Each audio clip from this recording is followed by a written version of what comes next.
My name is Dennis. I might call myself an entrepreneur, maybe not yet, but yeah, I run a couple of businesses and also an innovation team lead. I'm passionate about marketing and yeah, a marketer right now. Oh yeah, he's an interesting profile. My name is Nick. Innovation, I think that's become something I'm really passionate about of late, and I think that's why we're here today. That's what we're going to be talking about throughout the whole session. So, where do we get started? There's a lot to talk about. Now, we don't want to make this like a podcast. Nobody's paying us to do this. Yeah. We're just sharing insights from what have we learned. What do we feel is important when it comes to the innovation spaces, and yeah, what lessons have we picked that we can share with you? Yeah. So I feel like we can start from the point where a lot of people come up with innovation ideas, especially the young people. But then, how do they test these ideas and turn them into real businesses? Yeah. I think that's the real question. Maybe you can start there, like Nick. According to your experience, the people you've dealt with, how many people would you say this is a good idea? This is an idea that has been turned into a business. Wow. I think when we started this somewhere around January, we had about, say, 60. We had about 60 students who actually registered their businesses and their business ideas and projects, the whatnots. And out of that, we're able to funnel it down to around 8. And the 8, as we speak, are yet to actually develop a product. And that just speaks to the whole concept. I think getting an idea it's not something which is unique. These days, I don't think it's as exciting as it was years before. You'd hear someone has an idea and you'd be like, oh wow, that is awesome, this guy is an innovator. I mean, these days there's AI which can help you to generate as many ideas as possible. Anybody can actually come up with an idea and it's not something special anymore. So what we're looking at right now is identifying real problems and trying to find real solutions to these problems. And that's why I feel like we're having this like an overload of ideas, but we don't have the capacity to actually process all of them, and most of them don't even need to be processed because they're not really adding value as we expect them to be doing. So like most young people who want to start businesses, do you feel like they already have good ideas but they do not know how to turn them into businesses, or they think they have good ideas that now they think their good idea is already a business? I think many young people are stuck on having so many good ideas. No, they're stuck in the space of thinking they have so many good ideas. Unfortunately, we've not been taught enough to understand that it's not about what I think is a good idea, it's what the market actually says is a good idea. So it's less of what I think is a good idea, what I approve to be a good idea. The only way we can assert it's a good idea if it's actually solving a problem that someone is experiencing.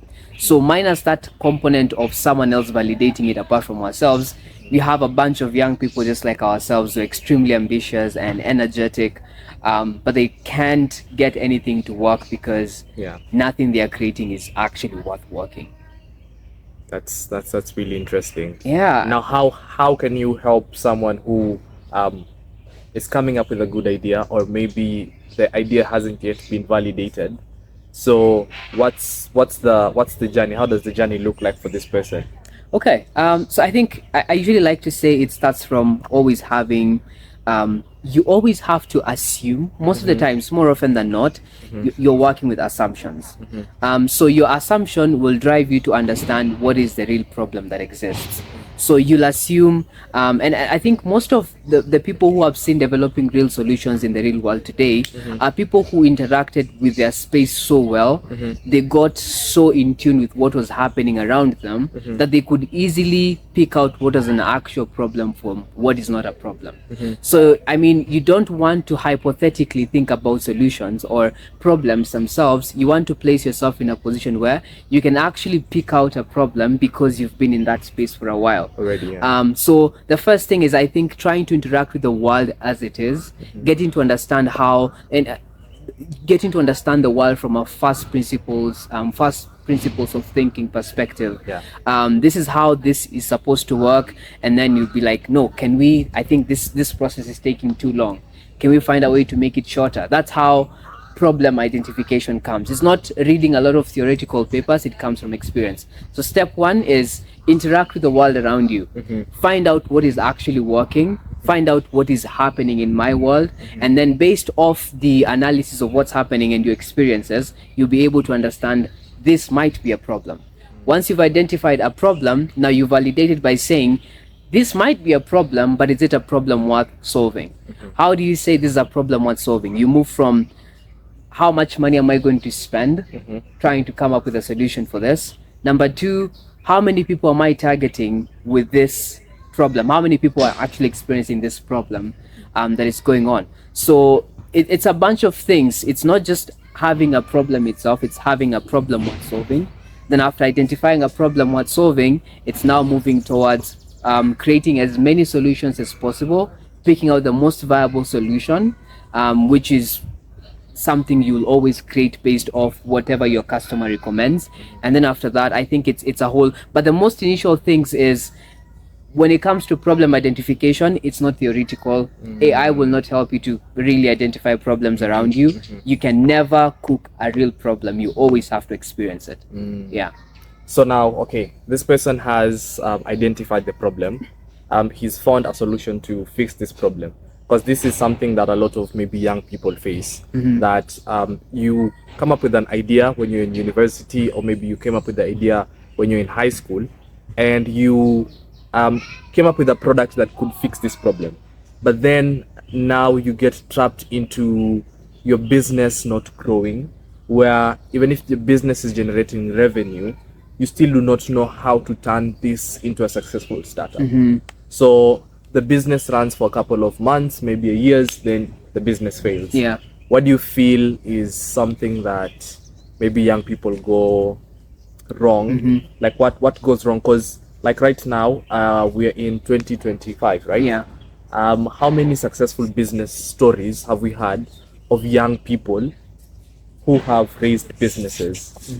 I mean, for the ones we've had, I know a very few. Same. Yeah. So it means that there is, and a lot of young people are coming up with great ideas. Absolutely. Yeah. What's the wrong thing that's not happening here? Because we have so many successful organizations that are being raised by millennials and people who already.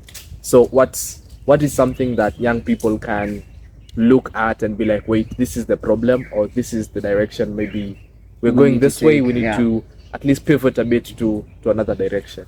I think. Are we too excited sometimes? Are we over optimistic, or is it that we don't follow the principles of business? Maybe. Yeah. I think I think you've rightly touched on one of the reasons. It's we are excited. And I think I'll also speak from experience. I tried creating a tutoring company. I mean, I was like, it was over the holidays. I mean, I was a top student back in high school, so most of the people in my locality knew that. So, I mean, I'm done with high school, so what do I do with my free time? And then this parent shows up and she's like, hey, Nick, how's your holiday looking? I have nothing. Hey, one of my kids needs help with biology. Are you able to show up? I'm like, yeah, cool. In about a week's time, it's literally grown from one kid to 10 other kids. Wow. And I was like, okay, I might make money through this. Yeah. So over the course of my semester, I'm now working on a structure, and I'm so excited. I'm now having a call for applications for people to come in as tutors, and we are so excited. We are hoping we'll get 50 students to sign up for holiday tutoring and stuff like that. So excited. We're like, what, the next step is to launch our website where we can give virtual classes and stuff like that. Nice. And then a few months later, the whole thing just goes down the drain. And I realized it's because, I was excited. I had a really good idea. And I went to the market too fast. I did not take it step by step. So one of the reasons why people fail is because in business, there's obviously, I mean, you're literally new to the space. There's obviously a competitor you don't know about. One of the competitors I hadn't seen was libraries. Because kids, perhaps they just want to go somewhere and study on their own. They don't want a tutor. They don't want another teacher at their homes. So that I noticed that was a problem, and I was trying to shove it down their throats. Hey, you need to come for tutoring. Yeah. Something else, it was too formal.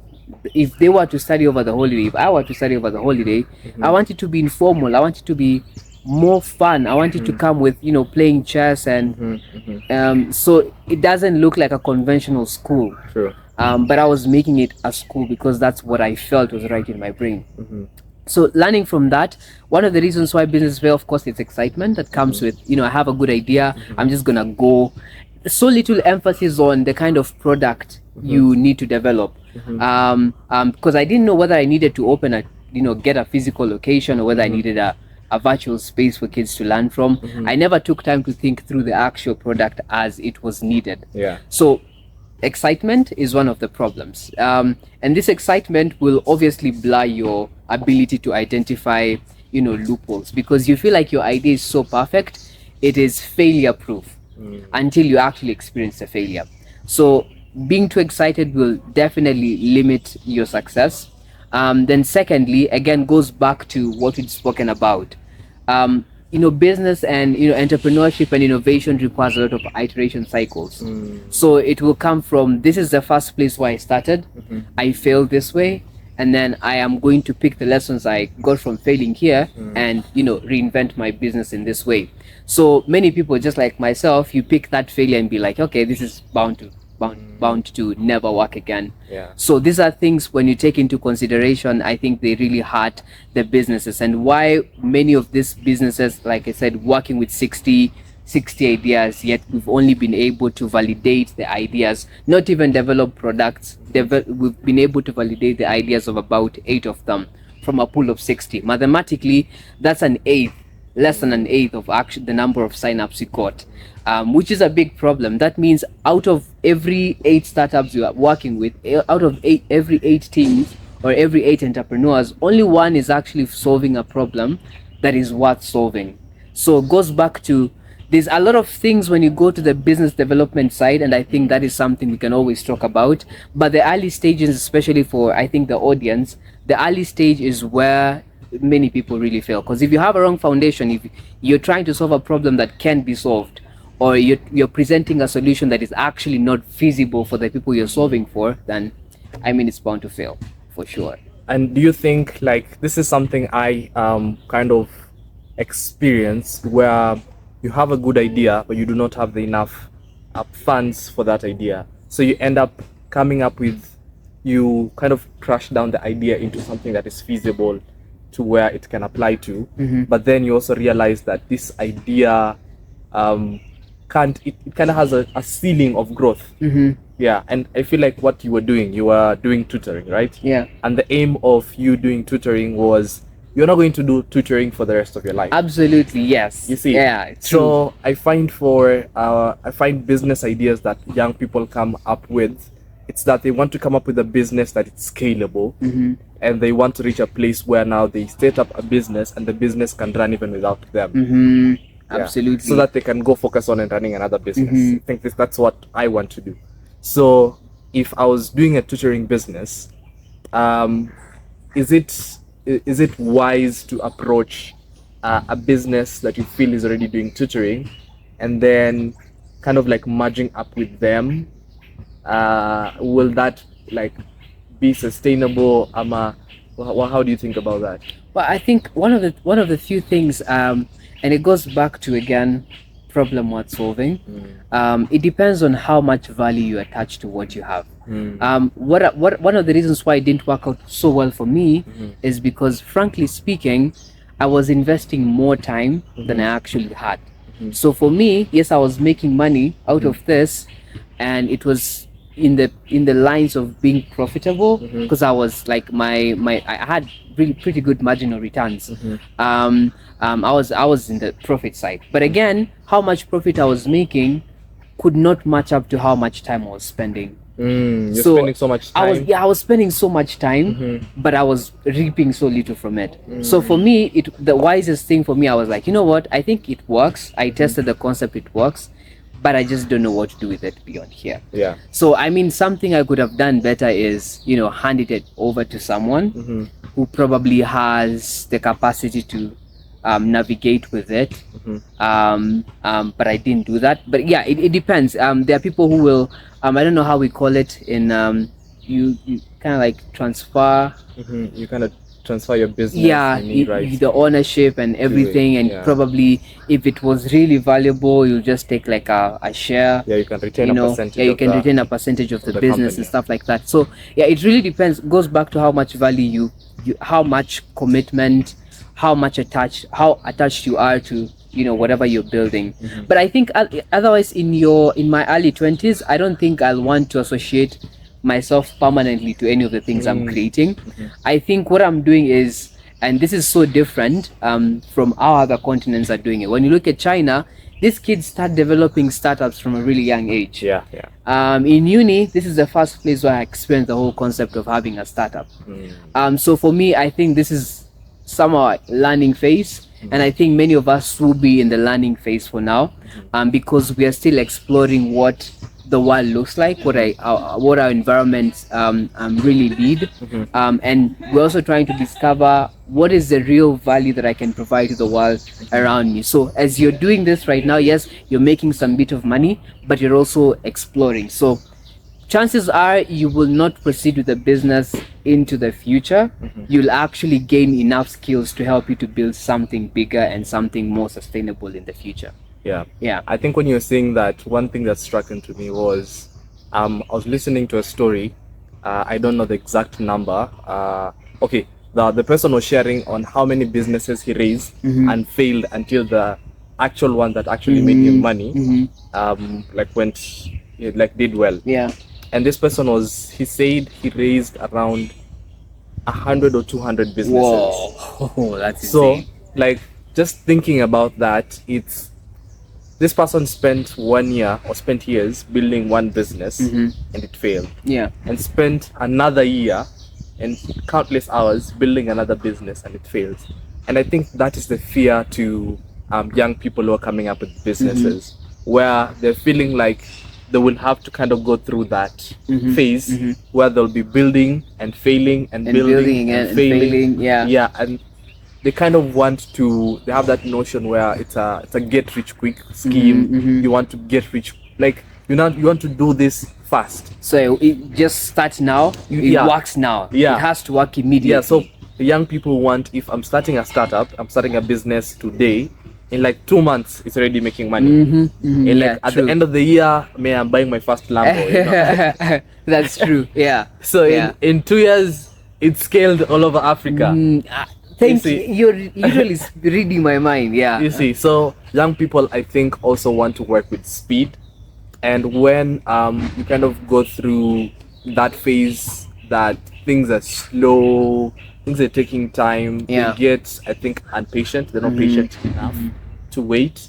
So I think maybe that might be our weakness, a weakness point where we take things think too fast. Yeah. But I think again that can be our strength. Yeah. Because we kind of give ourselves very tight deadlines. Exactly. Yeah. Because if we, like shooting this video, we gave ourselves this deadline, like today, we have to do it today. I mean, we're doing it right now. We don't think about the setting, don't think about the quality of the car. Like, just do it anyway. You see, so I find like doing things fast, sometimes it's good because it gets things done. But then again, if you're looking at the bigger picture of a business, you kind of leave out some important factors. So then you reach a point at the business and realize this foundation wasn't well laid. Yeah. So now the business starts leaking, and there's people maybe are stealing from the business. You didn't find out. There's taxes that were unpaid, the licenses that were not, and now accounted for. That's another thing. Before you say something, is most businesses that are young businesses, we start the business and ignore the legal factors. Absolutely. And that's another big problem, because I mean, I just want to agree absolutely with the first thing which you said, that, you know, as we are learning now, this is multifaceted, and I think our generation has a lot to learn, frankly speaking. But first of all, I think on record, we are the generation with the shortest attention span. That's true. That is so true. 100% true. And what that means is you are able to pick something and you can run with it, but you'll not run with it forever. We are, I think, adrenaline junkies. So you want to be doing everything so fast. Like, it's exciting to do things so fast. Now, again, the reason why that might not be as risky as we think is because right now there's what you call information overload. We have too much information. Information is everywhere. TikTok, books, you're walking on the streets, highways, literally you're just reading, interacting with information and knowledge all the time. So it makes sense for us to be always on the move trying to fix something. Unfortunately, because we're too much in a rush, we will not always pay attention to all the details. However, that with each cycle of failure, it comes with lessons on its own. So the kind of mistake I made yesterday, I'm less likely to repeat it today. If I make a mistake today, I'm less likely to repeat it tomorrow. So you have an accumulating level of experience from the failures that you're also accruing but you along have to the kind way. of document that. Exactly, yeah. So you have to be intentional about failing. It's not about, I started a business, it failed. What did you learn from it? Oh yeah, I don't know. I just failed. Yeah, I mean, I don't know. And then you're gonna start another business, and then you're gonna repeat the same mistakes. If it was taxes, you're still going to fall prone to taxing, failing to tax your to file your tax returns in advance. So these are things which if you're going to fail so many times, then you always have to pick lessons, because there's someone else who's going to fail only once, but they have taken so long in the process of developing that failure. They probably learned all the lessons that this other person needed 100 failures to accommodate. So I think I agree with that. Then the second thing I think you're highlighting was in the lines of you're gonna have to remind me what you're talking about. The second thing. What was the second thing? Yeah. I mean the legal aspect. The legal, we really ignore a lot of the legal aspect. Yeah, that is really dangerous. Copywriting. Plagiarism. You're literally just plagiarizing somebody's work. I think we kind of get it from I think we get it from the businesses that happen in China, where we look at a successful business in China that already copies what other businesses are doing. You get? So I think most young people will kind of copy and paste businesses without that legal thinking. So you run a business, you copy what somebody else is doing in another country, and you paste it in your country and see if it can work. You'd make like some few money from that business, jump out and come completely like do the same thing with other businesses. But then on sustainability of doing that is where things, I think, because one will work well, where you'd make good money. Then when you reinvest that money into the next business, everything collapses and then you're back to zero again. Absolutely.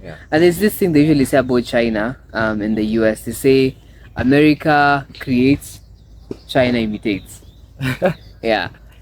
China literally copies almost everything, and it's a good thing. But they're good at copying. They are they actually advance whatever they are copying. They just don't copy and paste. They always make sure whatever they are pasting is advanced, or they can revise it.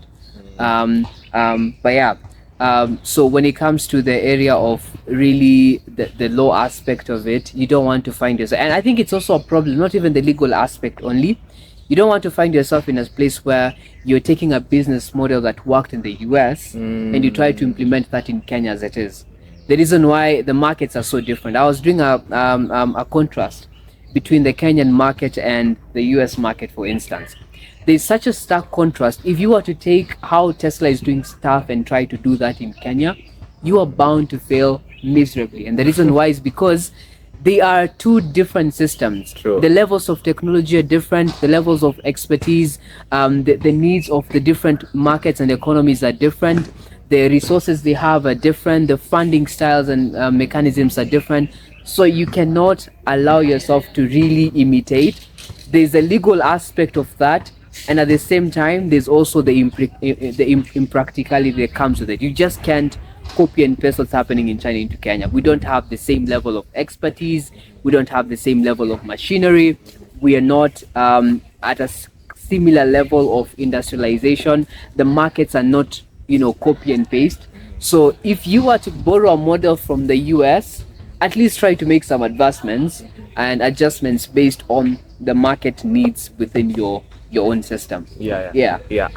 In that, another thing people looking at is salaries in Africa and salaries in the States. Ooh. You see, Yeah. and salaries in the States, they or the first world countries, it's normally in dollars. So they will say I make around $400,000 a year. In other African countries are paid monthly. And I think in Kenya right now, what someone would consider a good salary is a salary that begins around, I think, 300,000. Exactly, that's really good. And 300,000 in Kenya is really good. But Yeah. if you convert it in dollars, that's like around 2,500 US dollars. If you're doing that a year, that's like $30,000 max. So that is a below. That's Actually, I You know, think you can't- that's the minimum wage in the Yes. US. yeah. So someone who is a young person looking to work for somebody else, that's the risk that they're feeling like, wait, am I ever going to achieve financial freedom? Am I ever going to build a business? Am I ever going to do something if this person is paying me 300,000 Yeah, I agree. shillings?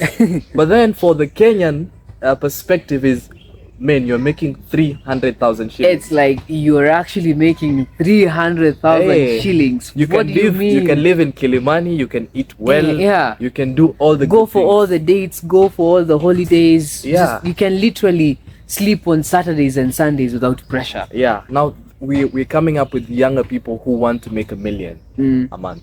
Oh, Yeah. that's insane. Work. So $1 million a month, we are looking at it as that's $10,000. I mean, that's it's still- achievable. yeah, it's achievable, but it's still nowhere close to what You see. the US is Yeah. having. So Yeah. I feel like there's a gap. There's a gap in our job market and what the young people are coming up with. Young people are trying to raise businesses, but some of the businesses are failing. They are they're getting a big problem in how do I raise this business and how do I scale it up?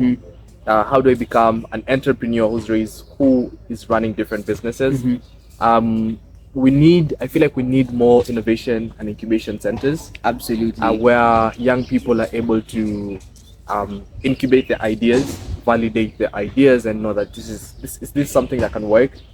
Also, from the industry side, I feel like guys who have funds to support ideas, because not every idea that a young person comes up with, they have to run with it.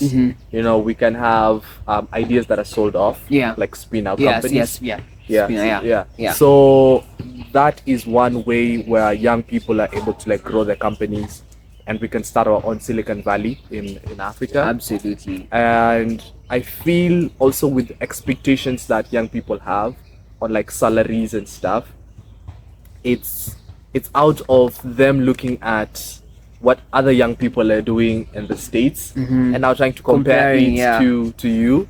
So it's a very confusing time for them, because you look at a young person who is in, like, I actually have a personal experience. I was in the States when I did my exchange year in high school, and the high schoolers that I was with, these high schoolers were making around 2,000, 3,000 monthly, and it was a side hustle that they were doing. So 2,000? 2,000, That's like 3,000. How much is that in Kenyan context? That's like 350 Apple, Jesus Christ. 400K. Wow. Yeah. So for them, actually, it was just small gigs that they were doing.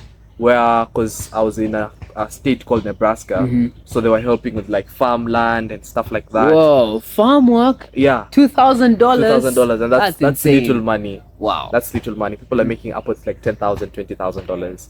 And now when you're looking at it, at someone who is in Africa, Nairobi to be specific. they're working every day, seriously putting hours and hours every day, and they're getting paid around 300K a month. Absolutely. And that person feels like, oh, I'm at my best. yeah, I'm doing well. I'm literally on top of the Yeah. city. No, the world. City. So Yeah. it's discouraging, I feel, for like young people who are coming in the job market. They're feeling like there is again, a ceiling to what they're able to achieve. And what they want to do is break off that ceiling and then put it into a way that my job wouldn't determine how much I could make. If I'm a marketer, then I don't have a restriction of that. I can only make an upwards of 500,000 shillings a month. I can go upwards to like 2 million, 3 million a month. And then I wouldn't have a notation of thinking it in Kenyan shillings. I'd always think about it in US dollars. So if you're thinking about it in like 10,000 US dollars, 20,000 US dollars, it's a bigger amount. You guys can come in. Yeah. Those cameras ain't recording? They are recording. You good? Okay. But we'll just edit it out. Okay, we're really sorry. No worries. Okay, thank you. Are you guys from USIU? Yeah. We're just wondering if you guys have a music center. Music? Center. It's the room. It's just poster washrooms. You see the room that goes all the way that up? tram. Yeah. It's on the far end. But I don't think there's anyone right there now. Yeah. We'll just have a look. Oh, sorry. Okay, sure thing. Cool. Sorry for the interruption. You're good. Cool. Okay, so I think there's something which you've stated which I found very interesting. First things first, the average Kenyan, and especially the average Kenyan male, makes less than 100,000 shillings. If you do the math, how much is that in dollars? That's less than $1,000. Actually, it's only 3%. Oh no, it's actually less than that. Wait, it's only 3% of men that make over 100K. Oh, okay. Kenyan shillings. True, yeah. Less than 3% of men. So that means 97% of men are actually making below that amount. And just to go back to testing this as a real problem, I think we have to really have to be realistic. And one of the things areas of concern to me is how many of us are expecting to get the regular 9 to 5 jobs with extremely good salaries, where you show up at 9 and then leave at 5 p.m. Unfortunately, Africa is not structured that way. The African economy is not structured to favor the 9 to 5. The reason why is because 90% of the employment opportunities are actually provided by MSMEs, the small and medium scale enterprises. What this means is that 90% of us are most likely to be employed by the mamambogas or get self-employment. We're probably going to be adding value, providing value to this mamambogas, the water vendors, and the small scale businesses, the retail stores and stuff like that. But we have never really come to terms with, this is where Africa is. And because we have this westernized perspective of what the job industry looks like, a lot of us will end up being depressed. And the reason why is because our expectations versus reality, there's a bit of a mismatch there. So I think agree with this. We have to get to the point where we understand that we are not getting skilled together 9 to 5 jobs. We need to stop romanticizing the job industry, and we have to start looking at the reality of things. What is needed in Africa's ecosystem? We need solution providers. We don't need people who are getting trained to get 9 to 5 jobs. We need people who can show up at 7 a.m., people who can show up at 5 p.m., people who can show up at 12 a.m. because that's how often and that's how the business ecosystem runs in Africa. Then the second thing, I think when you speak about innovation centers and funding strategies, I will agree with this 100%. Here's an instance, for example. Most of the universities that I know of are valued, I think we begin with our university, it's valued in terms of billions of Kenyan shillings. But we are unable to churn out. Look at that in US dollars. Actually, I think it should be in US dollars. Oh, it should be US dollars. This institution is really worth. I really think USIU is worth. I think USIU is worth $1 billion. You can't tell me. It's a private university, so we're less likely to find the specifics of that. Let's see. Okay, they're just telling us about the salaries, and then the school fees. Let's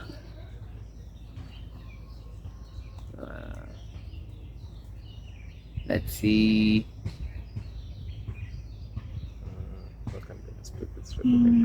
8 billion. 8 billion shilling, but this is just running. This is operational cost. Yeah. Yeah. So you can imagine the institution having 8 billion in. So in I terms think of assets, I mean, I look think, at the assets. In terms of assets, this is a really way past, it's a $1 billion institution for sure. Mm-hmm. But the ironical thing is, a $1 billion institution being unable to churn out a single product in a year that is adding value to Africa's economy. Mm-hmm. That's a problem right there. Mm-hmm. So when it comes to, and I think one of the big barriers to producing real products, I think we one of the things which has come to me now, I'm not really interested in just having good ideas, and I think I've said this before. It's no longer about having good ideas. It's about building products that people would find useful. So big institutions, big universities. The last time I checked Africa, I think Africa has over, I don't know how many universities in Africa. We're churning out over 3 million graduates every single year. Okay, we're churning out over I think the number increased by about 17% from 2022. That's 1,274. That was in 2020.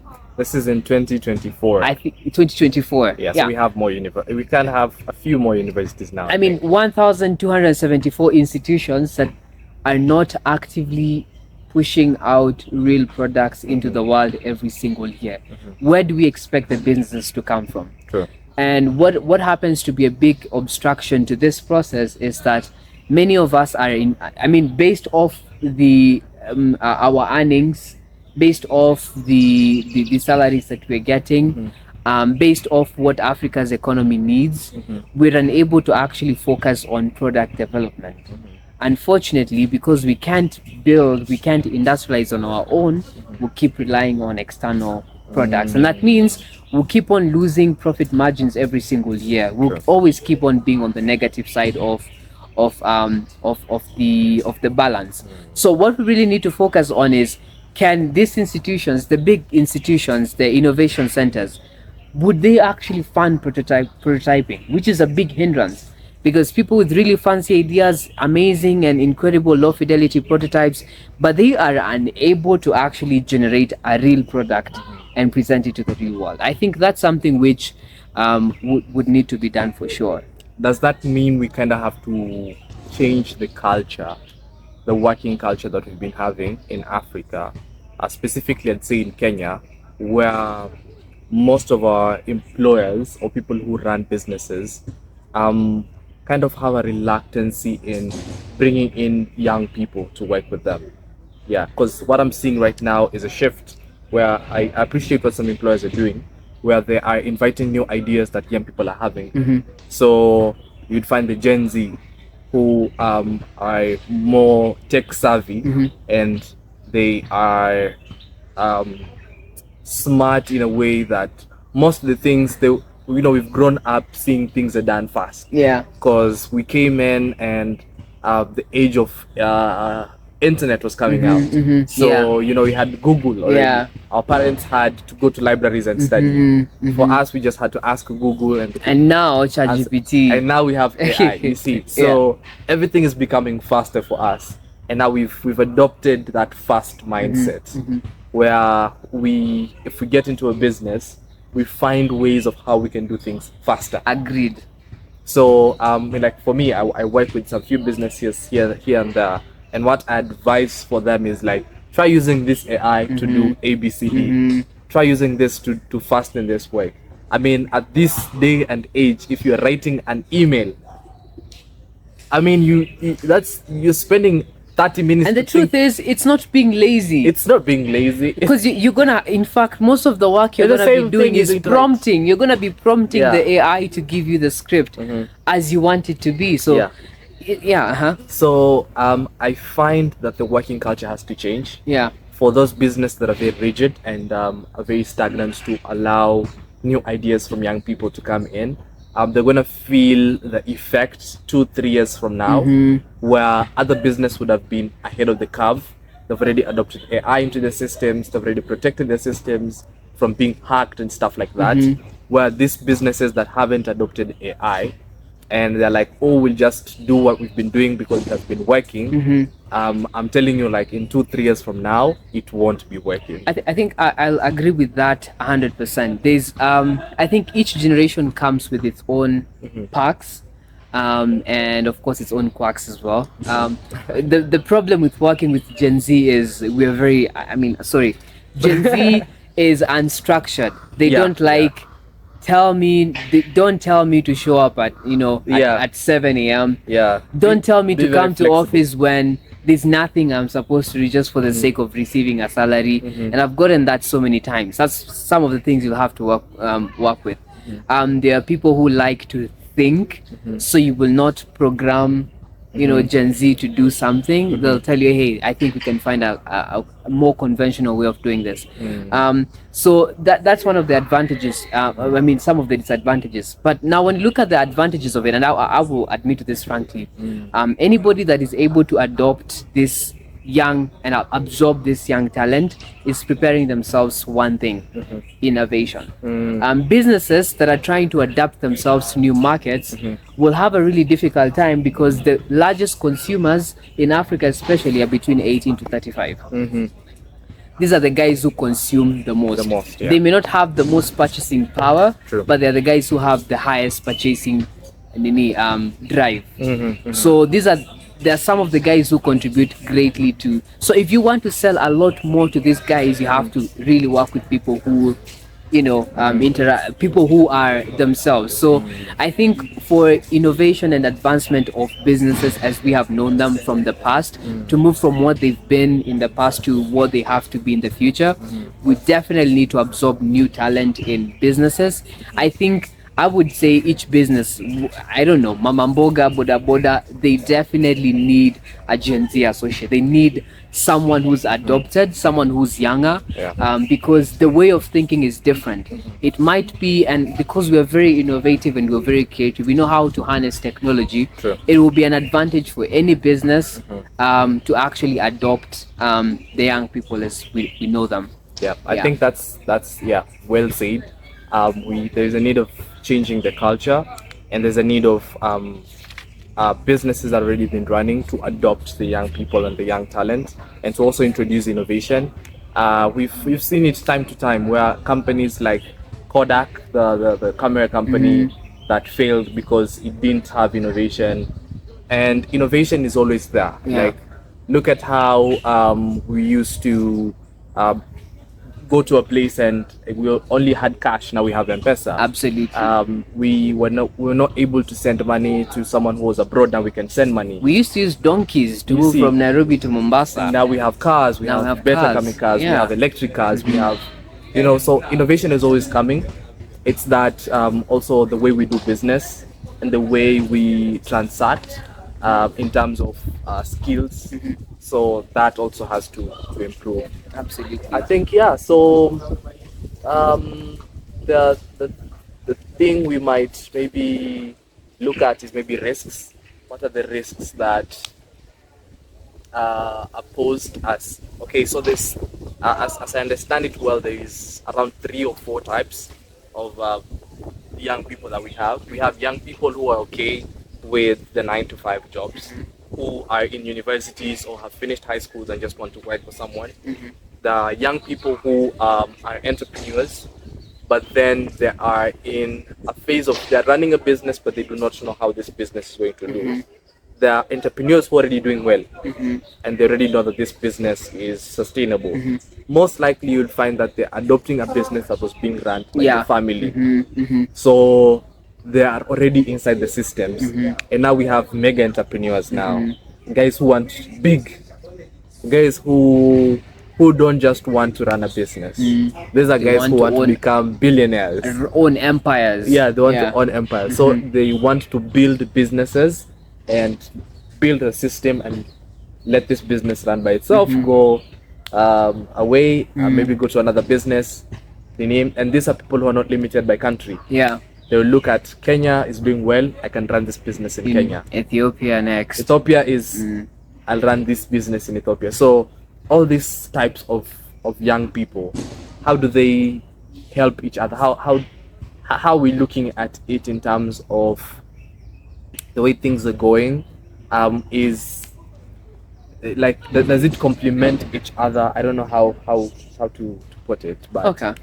I think when it comes to the What's- risks, I mean, all of these ones, consider that all these four types of people want to become financially free. Mhm, And the essence of actually the essence of everything, if you look at it, is that you need money to sustain yourself. true. Yeah, so mean- you work to get money. Money will perhaps buy you the freedom you're looking Yeah, for. you come with the business because you wanted to make profit, and the profit is money. Mhm. So in all these people who are coming out and training the 9 to 5, the entrepreneurs, the mega entrepreneurs, all of them are looking to make money, and all of them are looking to attain what is called Financial freedom. Yeah. So all these people, maybe is it practical that all of them can reach that sense of financial freedom, or do you feel like other people stand a higher chance of attaining it? Okay. So I'll put it this way. Mhm. Imagine it's a race. We're racing. Mhm. There's Omanyala, Mhm. and then there's me, there's you, and then there's Brooke, Uh-huh. and there's Rovi. Yeah, We already know who's going to take that. yeah. Yeah, we already know it's You already Omanyala. know it's Omanyala, yeah. I think the last one will debate between me and Brooke. Ah, Will debate between me and Brooke. yeah. Yeah. What the analogy just one focuses on showing. Of course, everybody wants to run. Everybody wants to be at the top. However, there's the skills. There's the conditioning that you need to have to actually get you there. It's not an ambition which takes you places. Mhm. It's the capacity you build. Mm. So everybody is ambitious. Everybody wants to become a mega entrepreneur. I don't think if I was told to run Facebook, I would say no. If I were told you're gonna be the one to found Facebook, I would say yes, I want it. Yeah. But unfortunately, I may not get Facebook to the level where it is today. True. If I were to start it from scratch. Yeah. And the reason why is because we are all at different levels. So the guy who's going to work a 9 to 5 and the guy who's going to be a mega entrepreneur is really separated by factors like how much commitment are they willing to invest. And something I find really interesting, for instance, many people who work 9 to 5s, they'll work in this company for 3 years. Then, in fact, a survey showed that the average person right now is likely to work in 6 different industries Oh, for their whole life. okay. Back then in the past, you're just going to work in a company for over 30 years. Yeah, just that but right one. now, people want to work, like I said, short attention span. You get disinterested very fast. So today you'll be in communications, tomorrow you'll be in, I don't know, pharmacy, the next day you'll be in engineering, Yeah. fuel industry, whatever. And the reason why that is the case again is because there's a big emphasis on the skills. So as long as you have a skill that skill can be replicated in different industries because you're growing with the skill. But that works for the 9 to 5 guys. When you look at the founder of Facebook, he's been the founder of Facebook. I think if you look at his LinkedIn, he's been the founder of Facebook for 20 years. He has not worked in any other industry. True, He has yeah. forgone holidays. He has really forgone a lot of things. So there's benefits and there's disadvantages to everything. So depending on what your pain threshold is, how your level of commitment, because it takes, everybody starts off from a 9 to 5. I think there's this guy, what is his name? The founder of Nvidia, Jensen Huang. I think he highlights that he started off with washing dishes as a kitchen cleaner. He started with a 9 to 5, then advancing. How that advancement occurs, you move from being a 9 to 5 guy to having an idea. You are an ignorant entrepreneur, you still don't know what's happening in your space. True. And then suddenly, after a few years of experience, you're now a successful enterprise. You're somehow raking in some good money, and with time you develop into a mega business or mega entity in the business space. And that takes time. It takes consistency. It means you show up. It means you fail several times. You pick the failure not as criticism but as a form of correction. and you learn from it. So you keep on reiterating for as long as you're alive. So there's someone who wants to be to have a mega company which takes 30 years to develop, but their commitment is going to be for 5 years. So while rightly we may all have the ambition, unfortunately we can't all get there. And the reason is because there's a lot of factors in between which will naturally disqualify us. So yes, I want to be a top founder. I don't know if I'm going to own a big company or not. The reason why is because perhaps my commitment levels are lower than yours. So if you compare the two of us, we might be at the same starting line, but in 5 years we'll be at a different level because of what you had at the back of your mind that I didn't have. So yeah, I think the disparity is it's not even biased, it's just natural. So not everybody will unfortunately get to the top, but I think wherever you'll be will be based on the level of your comfort. True. Yeah, so there's someone who's comfortable at 9 to 5, he doesn't want to move beyond that. There's someone who's comfortable at the second level, someone else comfortable at the fourth level. So it depends on where do I get comfortable at as well. If I get comfortable too soon, I'm gonna be stuck there for life. If I get comfortable at the fourth tier, then I already made it, so I can rest. Yeah. I find comfortability in another way also it's determined by the society that you're living in. Because let's say you're a business person, right? You have 5 businesses running in your place, or you're running in Nairobi, right? You have maybe a laundromat, you have a place that's selling maybe ice cream, you have a restaurant, you have multiple businesses that are they're making you good money, right? And for you're looking at it in a point where you do not just want businesses that make millions. You want to become a billionaire. Yeah, you're looking at it where I want to have businesses all over the world. So for someone like that, in most terms, the society is already looking at you like you've already made it. But according to yourself, You're like, this is just 1% of what I intend to achieve. of what you intend to achieve, or what you feel that I can achieve this. So sometimes what's most what is very scary is what's more scary is being in a position where the society is clapping for you, as in, Nick, you've already made it. You're there, Nick, you already made it. Like they're looking at you like, oh, Nick, you've made it. And then when you're alone, I think I had it somewhere. When you're alone, you're looking at yourself and saying, I'm not there yet. I can do better than this. I can do better than this. So in that situation, who you surround yourself with is what will determine whether you will decide to conform with what the society has told you, or now to go with what your head is telling you that I need to go bigger than this. I think I totally agree. I mean, for instance, we're talking about the salaries. In Kenya, if you're earning somewhere around like, let's say you're making 50,000, I mean, why do you go to work? Like, you have a business that is bringing revenue. You're not even working, showing up 9 to 5, making like 400, but it's giving once a 400k. That you've been going too far. Me just 150. I feel like, okay, show me your ways. Don't do beyond that. You're just okay. In the US, it's another contrast. So I think ambition is unapata, there's someone who, I think at the point where we are, for instance, there's someone who looks and says, damn, this guy is making so much money. Like, this guy is, but you're not there yet. You're not there yet. This guy is smart, super smart. He knows a lot. Like, he's too connected. But again, it depends on the level where they're speaking from. So I mean, I stay around people. I mean, when I sit with you and Brooke and Dr. Billy, I'm like, wait, I'm not even there yet. I feel like there's so much to learn. But when you see other people below your level, and I mean, it's right to say below your level, because they still have a level to grow to. There's a bridge to gap, and it's okay that they feel that way. But then it also comes from a point of, yes, you feel that way, I respect it. I'll help you to grow to the level where I am if I can. But this is not it. So for me, I also usually like to tell people, like, nah, I feel like you can also get here so easily, and the moment you get here, you realize there's so much higher that you can go for sure.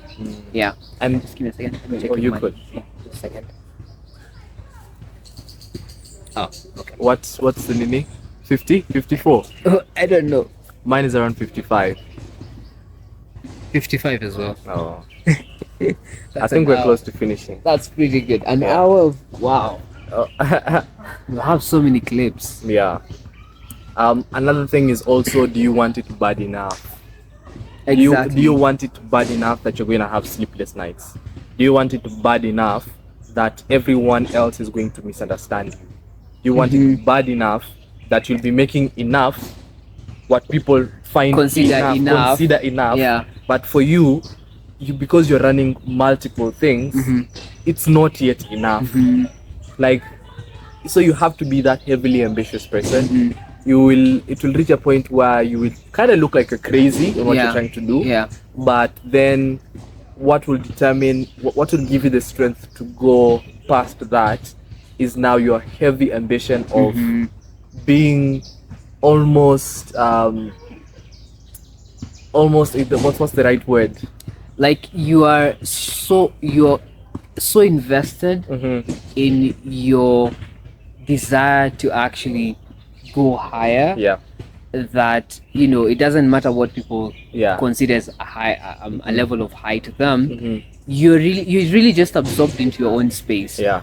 And I think one of the things I've noticed about people who perform highly, while the world looks at you from a monetary point of view, most of these people who actually build $1 billion companies don't want to become billionaires. Yeah, you don't look at it in the monetary aspect. So it's like there's still a problem to be fixed. So yes, it's making me money, but I'm not focused on the money. No. I'm just focused on, but I still feel there's a problem that needs to be fixed.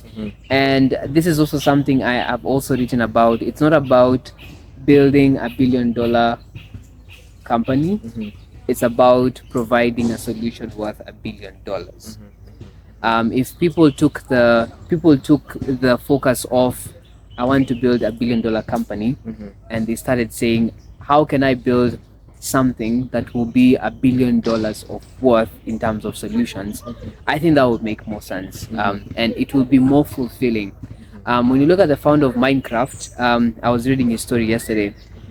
Such an amazing guy. He was so passionate about writing code, and then his company, he just got to a point and sold it. I think it was for somewhere well around $2 billion. Immediately after that, the guy who was so passionate and excited and enthusiastic about life suddenly gets depressed with all the money that people would have said, but you have all the money, you can be happy. He tried everything, he couldn't be happy anymore because he found happiness really writing lines of code. And most of the people who I've seen become really passionate and become absorbed in most their work, it's not even about building $1 billion. It's not about having a net worth of $1 billion. It's just the impact I want to create is worth $1 billion. But my focus is not how much it's worth. It's this is the solution I crafted. True. And this is how it's helping to change the world. Yeah. I think like closing it up, it's if you want to become a good entrepreneur, if you want to raise a good startup, it takes a lot of perseverance, it takes a lot of grit, it takes a lot of not giving up. Failing it's almost unavoidable. You will always fail, even if it's in a particular thing in the business. Everything might be working, but one thing might fail, and it's okay if it fails as long as you're failing forward. Absolutely. So learning from your mistakes, and also considering that you don't have to do everything. Delegate if need be, because you wouldn't want to be raising a business and you are the one who is doing the documentation process. True. So you're spending hours of your day documenting, and your business is already making money. So if you can delegate things like that, you stand a chance to your business. Now you're focusing on other stuff. But for the young people, I think we're in the right direction. If you're creating a business and you're feeling lost, just sit down, relax, and know that people have gone through that. Everyone who has raised a business has gone through multiple failures. Absolutely. And it didn't mean that they were closing down or there was a bad business idea. So I think, just as rightly put, if in fact as young as you are, I was listening to watching a certain YouTube video, and the guy said it's actually unreasonable for someone in the especially in uni to want to build a startup, but do it anyway. Fail early, fail fast, and fail forward. I am a strong advocate for failing. I think I'll want to fail so bad with this video, for instance, get probably 3 views. I mean, Yeah. you're gonna fail, and Yeah, for true. me, I just want to embrace that failure, but still do whatever I want to do passionately. Yeah. With the failure at hand. In fact, I want to do whatever I'm doing not because I have a guarantee of success, but because I have a guarantee of failure. I want to know how I failed and how I can rise up from the failure. True. So fail fast, fail forward, and yeah, you're on the right track. So whatever you do, don't stop yourself because you're expecting to be perfect. Just do it. That's a wrap. That's a wrap.